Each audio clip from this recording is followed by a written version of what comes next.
Hello friends, welcome to মিলির রান্নাঘর। আজ আমি আপনাদের জন্য নিয়ে এসেছি চিকেন কষার এক সুস্বাদু মজাদার রেসিপি, যেটি আপনারা খুব অল্প সময়ে এবং অতি সহজেই বানিয়ে নিতে পারবেন। তো বন্ধুরা, চলুন রেসিপিটি শুরু করি। আমি 500 গ্রাম চিকেন ভালো করে ধুয়ে নিয়েছি।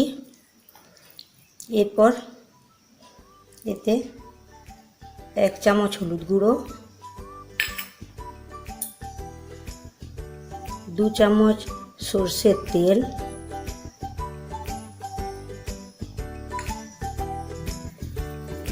পরিমাণ মতো নুন,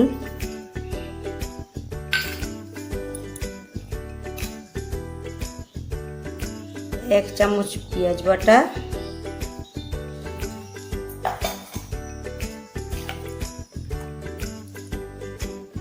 1 চামচ রসুন বাটা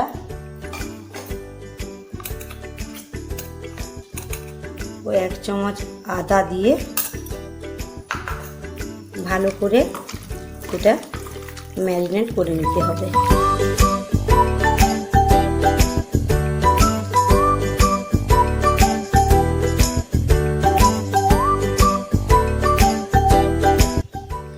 এই ম্যারিনেট করার পর আমি এটা আধ ঘন্টার জন্য রেস্টে রেখে দিচ্ছি।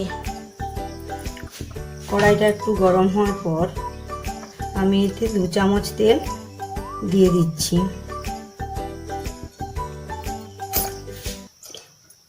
যেহেতু আমি মাংসে তেল মেখে রেখেছি, সেহেতু আমি এই 2 চামচ তেল দিলে হয়ে যাবে।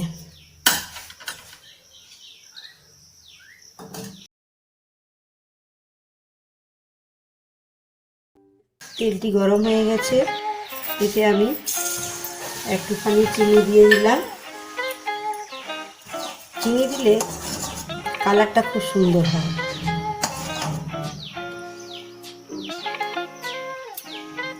এরপর আমি এতে একটা মাঝারি সাইজের পেঁয়াজ কুচি দিয়ে দিলাম। পেঁয়াজটা বাদামি করে ভাজতে হবে। এরপর 1 চামচ রসুন বাটা দিয়ে দিলাম।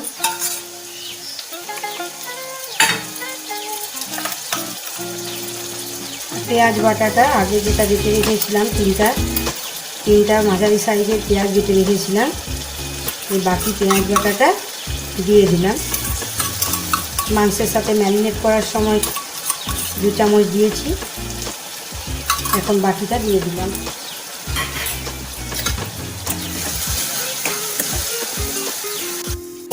পেঁয়াজটা আমার লাল লাল হয়ে গেছে। এরপর আমি ক্যাপসিকাম কুচি দিয়ে দিচ্ছি। একটা ক্যাপসিকামের হাফ নিয়েছি, হাফ নিয়ে কুচি করে এটা দিয়ে দিলাম। ক্যাপসিকামটা একটু ভেজে নেওয়ার পর তারপর আমি মশলাগুলো দেব।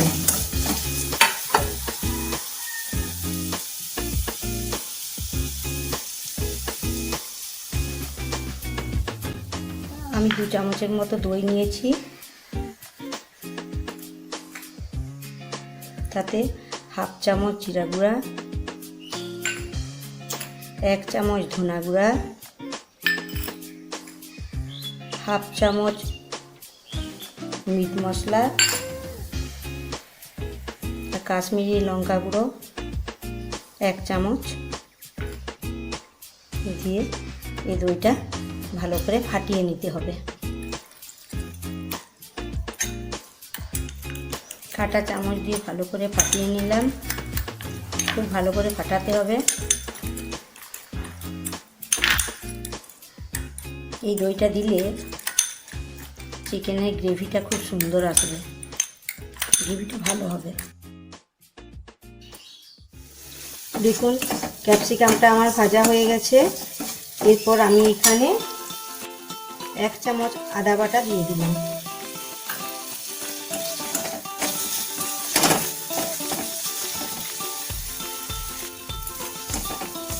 আদা বাটাটা কষিয়ে নিয়ে হাফ মিনিটের মতো কষিয়ে নিয়ে এরপর আমি দইটা দিয়ে দেব।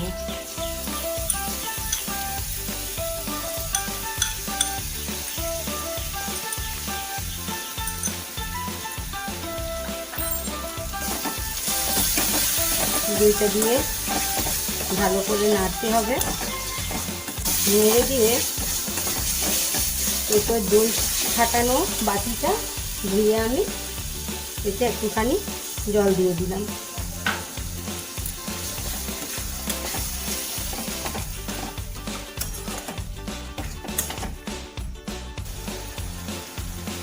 দেখুন ভাজা হয়েই গেছে, মশলাটা থেকে আমার তেল ছেড়ে আসছে। এরপর আমি এতে মাংসটা দিয়ে দেব।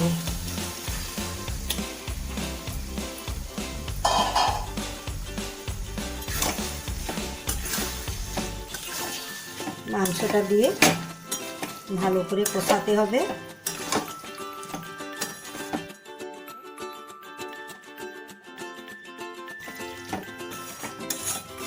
আপনারা বাড়িতে এটা বানিয়ে খাবেন। যদি এই রেসিপিটি ভালো লাগে তাহলে প্লিজ আমাকে সাবস্ক্রাইব করুন এবং কমেন্ট করে জানান কেমন লাগবে। খাবেন কিন্তু এটা করে, খুব সুন্দর খেতে হয়। এখানে দুটা মাঝারি সাইজের আলু আমি মাংসর সাথে দিচ্ছি। আমার স্বামী মাংসের আলু না হলে তার চলে না, মাংসে আলু দিতেই হবে। আপনারা চাইলে নাও দিতে পারেন।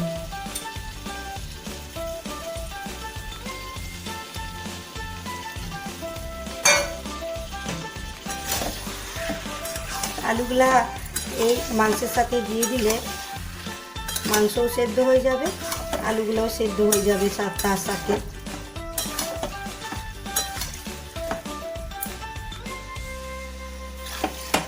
এটা আমি মিনিট 2 মতো ঢাকা দিয়ে রেখে দেব। 2 মিনিট পর খুলে দেখছি। আমি এর আগে একবার খুলে দেখে নিয়েছিলাম। দেখুন এখন আমার এটার থেকে খানিক জল ছেড়েছে। নুন দেওয়া আছে তো জল বের হবে। এই জলটা একটু শুকিয়ে যায়, তারপর আমি এটা নামিয়ে দেব।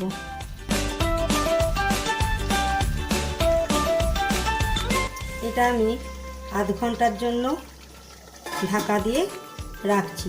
আর মাঝে মাঝে এটা নেড়ে দিতে হবে আগে, নেড়ে দিয়ে তারপর দেখে দিবেন যাতে না তলে এটা বসে যায়। এখন আমার 20 মিনিট হয়েছে। ঢাকাটা একটুখানি খুলে আমি দেখি। দেখুন খুব সুন্দর কালার চলে এসছে। এরপর আমি এখানে লঙ্কা গুঁড়া অ্যাড করব।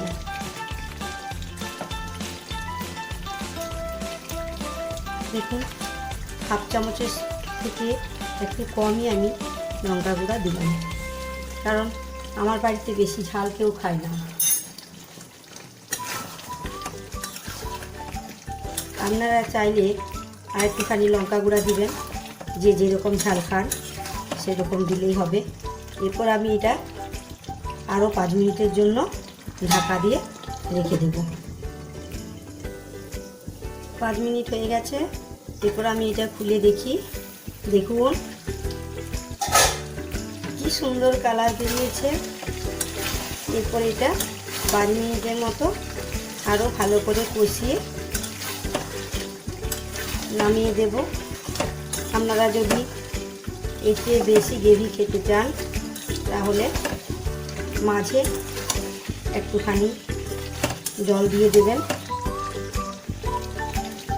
নাহলে এই গ্রেভিটা হলে খুব সুন্দর লাগবে। আপনারা এটা বাড়িতে করুন, করে আমাকে ভালো লাগলে কমেন্ট করুন, সাবস্ক্রাইব করুন, পাশে থাকা বেল আইকনটি ক্লিক করুন। প্লিজ খেয়ে দেখুন কিন্তু এটা খুব ভালো লাগবে। আমার এটা হয়ে গেছে। এরপর আমি গ্যাসটি অফ করে দিলাম। এরপর আমি এটা একটা জায়গায় নামিয়ে দেব। দেখুন খুব সুন্দর নামানোর পর দেখতে লাগছে। আপনারা এটা বানাবেন, দেখবেন, বানিয়ে যদি ভালো লাগে তাহলে প্লিজ আরও একবার বলছি সাবস্ক্রাইব করুন এবং কমেন্ট করে জানান। আরও সুন্দর সুন্দর রেসিপি দিতে আমি থাকবো, আপনারা দেখতে থাকবেন। Thank you.